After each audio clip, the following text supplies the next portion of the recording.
أول فيديو في القناة، بداية جديدة. ولكن لا، أنا باكذب عليك، لو دخلت القناة هتلاقي فيه فيديوهات بالفعل. لقد خدعتك يا صديقي، وقد قمت بهذا الفيديو اللعين لأنني أرى أشخاص كثيرين يقومون بنفس الشيء ويحصلون على اللايكات والمتابعين والتعليقات والاشتراكات. الاشتراكات هي المتابعين، ولكنني على العموم كنت أريد قطعة من هذه الكيكة.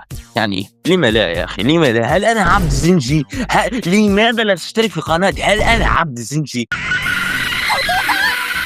على أي حال، محتوى القناة يكون عن الأنمي والكرتون والمسلسلات والأفلام والكوميك، وهيبقى عن مواضيع تانية كتير، هيبقى عن الحاجات الأندر ريتد بالتحديد. وفي النهاية أحب أقول لك إني أنا سأكون اليوتيوبر المفضل لديك، وسترى إذا فقد تابعتني. أعطيني فرصة يا أخي.